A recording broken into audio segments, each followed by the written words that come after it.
Hello viewers, welcome to this very special program called Envoy Speaks. In this series, we will focus on India's world engagement and today we'll talk on India-Italy bilateral relations. Tied together with historical, cultural and economic factors, Italy and India have enjoyed a long-standing association. Even though formal diplomatic relations between Italy and India were established in 1948, the two countries have shared a rich cultural history that dates back to 1200 when merchant Marco Polo traveled to India and documented his journey in his book Travels of Marco Polo. Modern day contacts between the two nations formed through exchange between the intellectuals from both the sides. Nobel laureate Rabindranath Tagore visited Italy in 1926 on invitation of Carlo Formici, a professor of Sanskrit at the University of Rome, while Mahatma Gandhi visited Rome in 1931 on his way back to India from the Roundtable Conference held at London. To talk more on this, we have a very special relations between the two countries, and it is a pleasure to have His Excellency Vincenzo Di Luca, the Ambassador of Italy to India. Today, we also have a pleasure to have Ambassador Pradeep Kapoor as co-host joining us from Washington, D.C. He is a former diplomat and was Indian ambassador to Chile and Cambodia and was former secretary to Government of India. He is also chairman advisory group of diplomacyindia.com. So welcome both of you to this program. Thank you, Amir.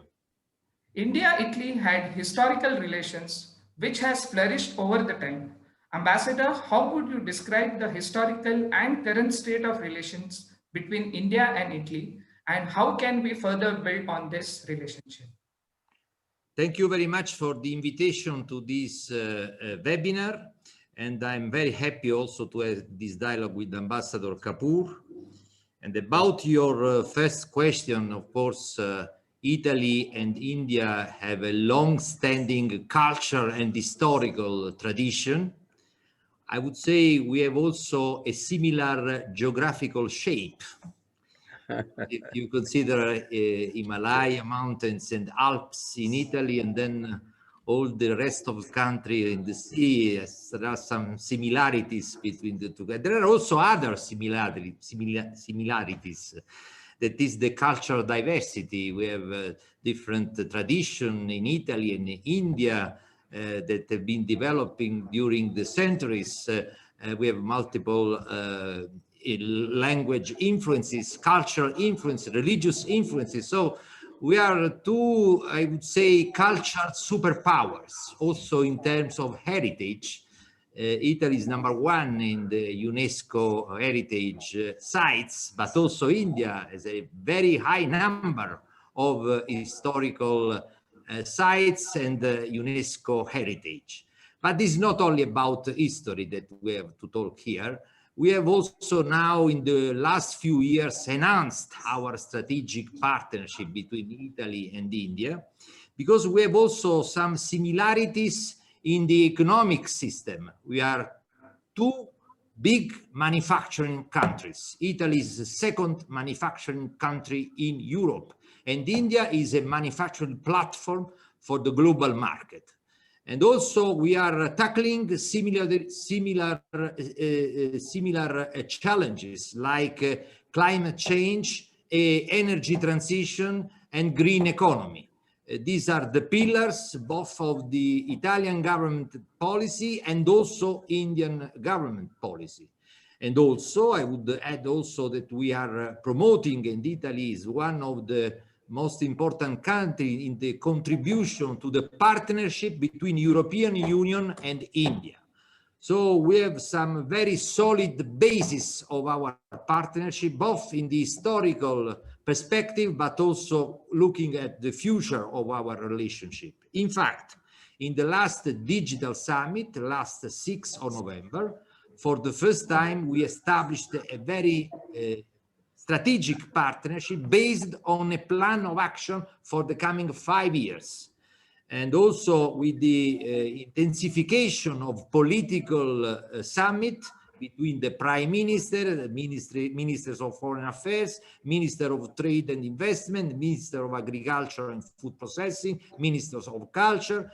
We will host this year in Italy G20, and we will have the opportunity to host Prime Minister Modi on the 30th of October for the G20 summit. We will host Minister Jaishankar on the 29th of June, next in very few weeks' time. And also we will have the Economic Commission between Minister of Foreign Affairs Di Maio and Minister of Trade and Investment Goyal.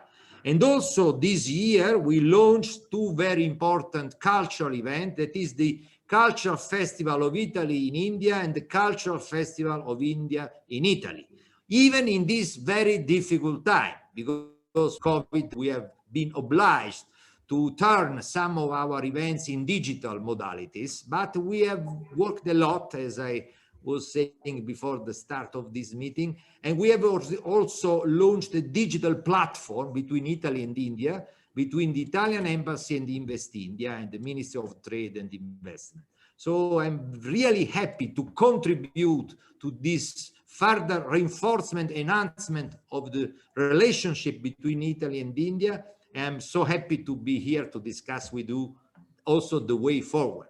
Thank you. Thank you. Thank you so much, Excellency. It's such a pleasure indeed to have you on this panel for this discussion and to learn so much about India and Italy. You have said it very, very lucidly, very clearly about the strategic relations, about the political relations, about the cultural relations, about enhancement of relations in so many spheres.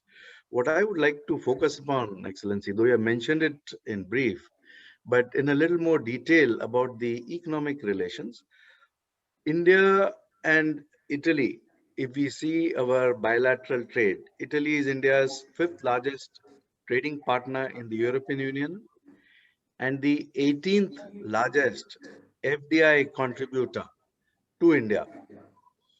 What is the current level of bilateral trade and what is the scope for expanding this trade basket? Thank you, Ambassador Kapoor. Over the last few years, we have also increased the bilateral trade and bilateral investment. We increased our bilateral trade by 22% in the period 2017-2019.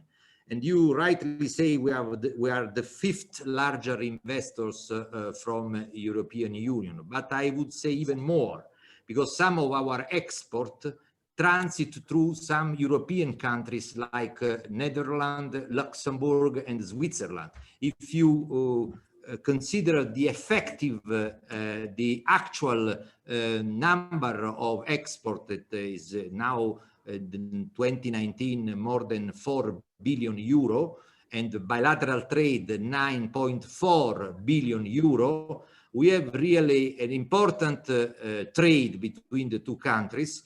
And also during pandemic, despite the decrease of import and export for obvious reason, Italy has kept its market share also better than other European Union countries in these very difficult circumstances. And I would also add that in the COVID year, we have launched 14 new investment projects here in India in all the priority sectors. The priority sectors have been identified in the plan of action I mentioned before, and are green economy, energy transition, advanced manufacturing and mechanics, food processing, and also infrastructure with a focus on railway. So I think we have many similarities between the two economic systems, but also we share the same approach of the Indian government. We are fully compliant with the principles and guidelines of Make in India and Self-Reliant India, because we want to invest here, not only for the Indian market, but also for the export to neighbor countries and to other countries, because we consider India a global platform for manufacturing. And also we want to share experience, know-how and technology with Indian partners. Italian companies have been very successful also in promoting partnership, joint venture with the Indian companies since the 60s, when our most important companies like Fiat, Eni, Snam, Danieli, Piaggio were already present here and contributed a lot to the development of infrastructure and also to development of oil and gas network, and also to the development of the manufacturing industry. Even in food processing, recently we launched a pilot project with a mega food park in Gujarat to share technology, expertise, and know-how, because you know Italy is one of the leading countries in the world in food processing machinery and systems. And we want to invest more here in India and also host Indian investor in Italy. We have also an increase of Indian investment in India in the same sector, automotive, with the Pininfarina that is being bought by an Indian company. Mahindra is the best automotive design company in the world. In the oil and gas sector, with an acquisition of the segment of Trevi company, and in the railway with Titagar, that was an important investor. I just mentioned few examples, but you know that in Italy we host 180,000 Indians that are important actors of the food industry, cheese, vegetables, and all the best Italian products. We have a participation of Indian workers, especially from Punjab and Rajasthan, because they are very skilled workers and in some cases also managers of companies in Italy. Thank you. Ambassador, during the virtual summit, two leaders agreed to intensify cooperation in many sectors. What progress has been made in this regard, and what are the future plans? The future plans are very much in the transition, ecological and an energy transition. You know, Italy has some of the leading companies in the world for renewable energies, smart grid, gas infrastructure, hydrogen, green chemical, biofuel, and we are launching a transition energy innovative partnership between Italy and India in the coming years. This was also an outcome of the last bilateral summit, and we are organizing some specific event and webinar and workshop, and also new investment from Italy to India precisely in those fields. But of course, machinery and mechanics is the pillar of our bilateral trade and investment. We have new investment from Fiat, FCA, Stellaris, now is the new conglomeration of Fiat and Renault and Chrysler. They opened a digital hub in Hyderabad this year. At the beginning of this year, they will launch 2 new plants for the production of Jeep vehicles here in India. Piaggio started production of electric 3-wheels vehicles here in India. Danieli has enlarged the production in steel machinery, and also in the food processing we have an increasing of investment from Ferrero and from Bauli and from other important Italian companies. We are exploring also some new let's say sectors, new frontier of technology in energy transition with the Maire Tecnimo that launched a pilot plant with the University of Bangalore in Karnataka for the production of energy from waste, is another new area of development and research, not only in India, but all over the world. So I think we have very promising condition and potential for do even more in the coming 5 years. Thank you. Thank you, Ambassador. Your inputs and the information which you're providing is just so useful and such a great learning for all the listeners. We appreciate that very much. I have been to Italy quite a few times during my work in the ministry and during my travels on the continent. And it's a beautiful country with a lot of potential, and the design potential of Italy is about the maximum that can be there for any country. And we are happy to learn about all the efforts and initiatives being made by the two countries. What I would like to ask you now, Ambassador, you have already mentioned about the G20 meet coming up later this year. Would you like to elaborate a little bit more on that? Yes, G20 with Italian presidency will be very much focused on three pillars: people, prosperity, planet. People means, first of all, health and policy for one health approach. That means not only the fight against pandemics. And in the last G20 summit on health, last 21st of May, our Prime Minister announced a new commitment from Italy, 300 million to COVAX initiative and project. We try also to increase the access to vaccine, because no one is safe until everyone is safe, is our principle. We want a more effective multilateralism for fighting against pandemics. We want bilateral collaboration. We've promoted important bilateral collaboration with India in exchanging of experience between our hospital and the Indian hospital. We are launching also some research project to matchmaking our excellency research center in Italy and in India.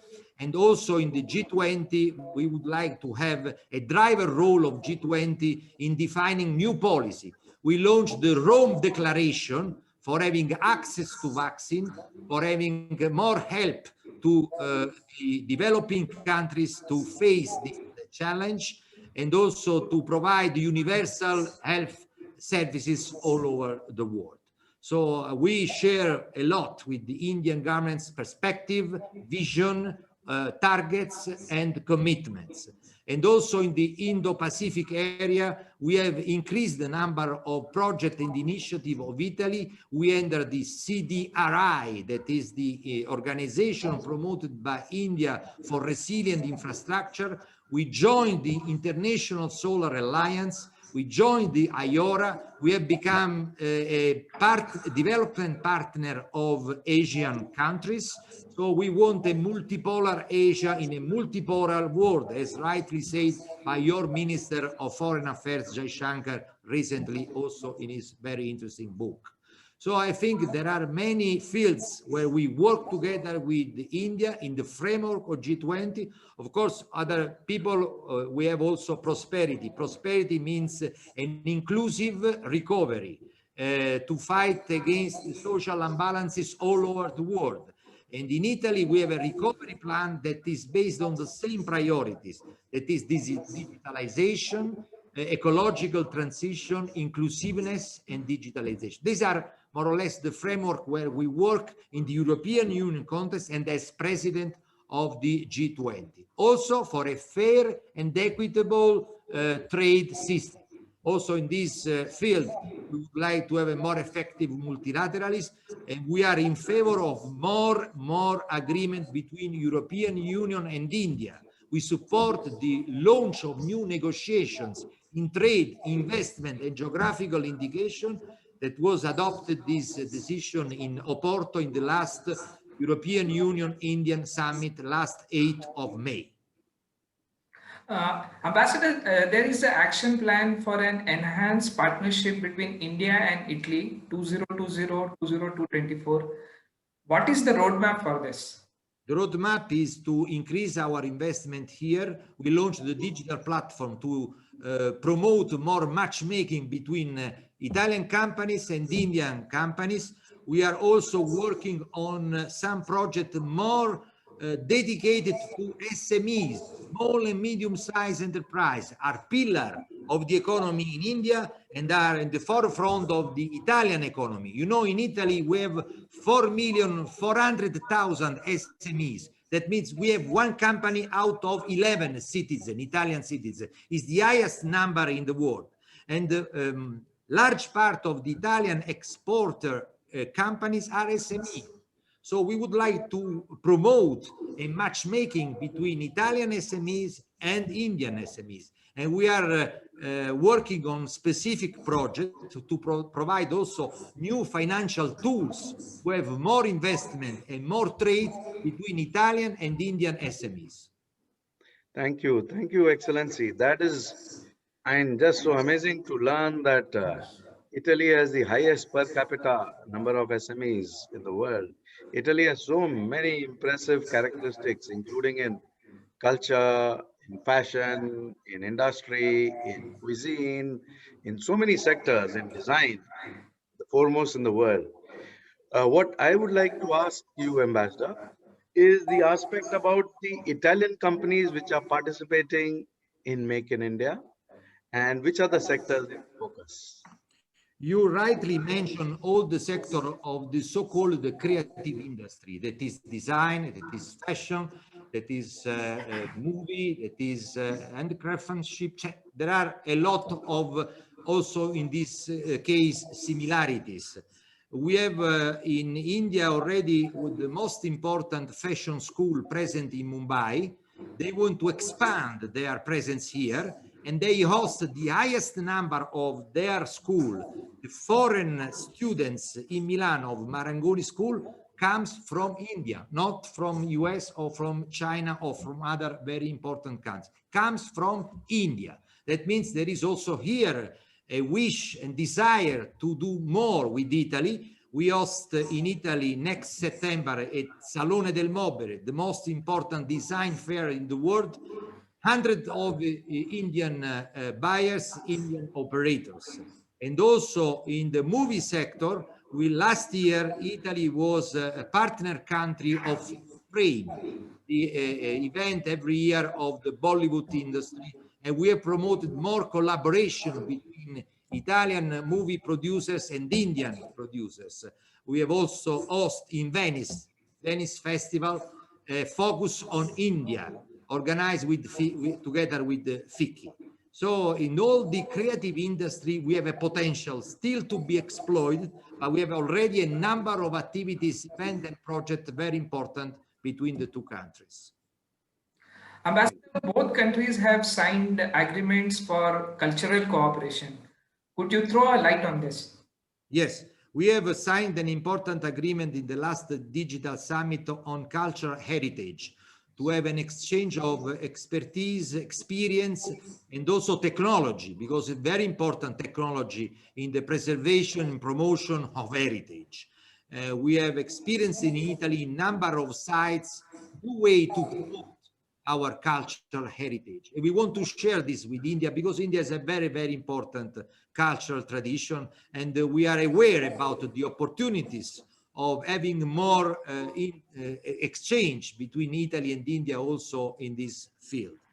And also in other sectors like music, like theater, we have organized many events this year here in India. Unfortunately, many of these events only on digital modalities, but we hope that after this crisis, the situation now is improving. We can organize also event with the physical presence in these fields in the Cultural Festival of Italy here in India, and also our Italian Cuisine Week that every year offers to the Indian participant a touch of our tradition, of our taste, of our creativity in food and cuisine. Thank you, Excellency. The Indian community you have already referred to. It is about 180,000 strong, you said, and you also discussed about the efforts they're making in various sectors like agriculture and winemaking and cheese and other sectors, and the way they are contributing to the development of Italy. How are the other people-to-people contacts, and how about the Italian diaspora in India? We attach great importance to people-to-people connectivity, people-to-people cooperation and friendship. We have also promoted an attraction in Italian universities of Indian students, and we want also to promote students from Italy to India as soon as the condition will allow us to do that. And also we have increased the number of visa issued here in India. In 2019, we issued more than 130,000 visa, one of the first countries in the Schengen area. And also we have a very fruitful dialogue with the Indian community in Italy. Also, me personally, I have some exchange with them, initiative. Your ambassador is very active in promoting further integration. It is or a community that is already well integrated in Italy, but of course we would like to even improve this integration, collaboration, interaction between Indian community and Italian citizen, Italian authorities, Italian partners. So people to people is an important part of our partnership, and we want to do more in the coming years.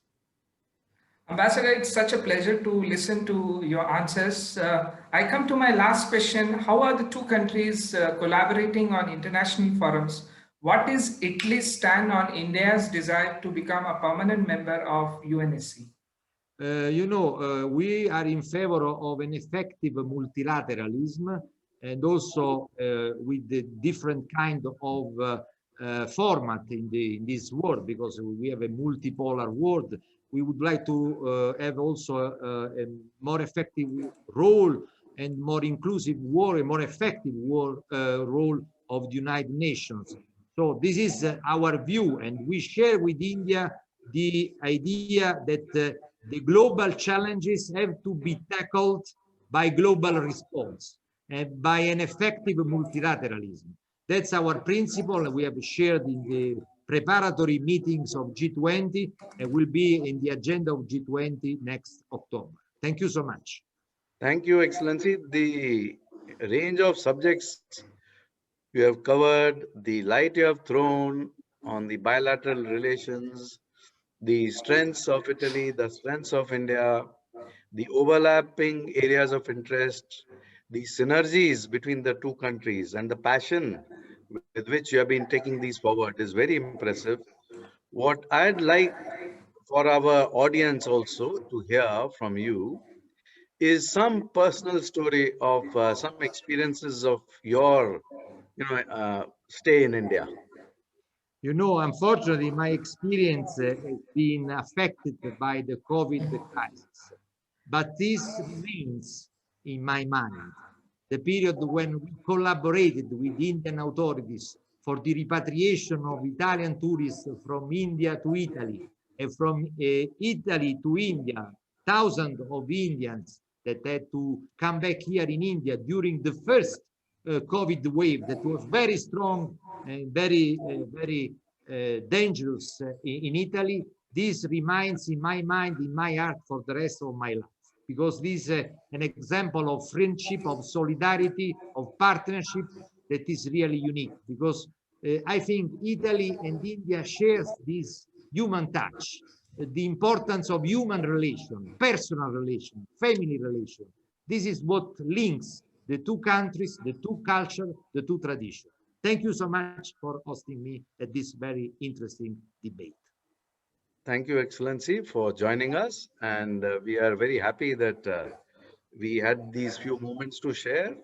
We do look forward to, working more with the Italian embassy, with Italy, for enhancing the relations between our two sides. And over to you, Ameya. That brings me to the end of this program, Envoy Speaks. I thank you, His Excellency Vincenzo Di Luca, the Ambassador of Italy to India, and also Ambassador Pradeep Kapoor, who has joined us from Washington, D.C. today. It's early morning there. So I thank you also for joining on this very special program. This is Amay Sathe for sarkaritel.com and diplomacyindia.com signing off from New Delhi, India. Thank you and a warm namaste. Namaste, Fir milenge. Fir milenge.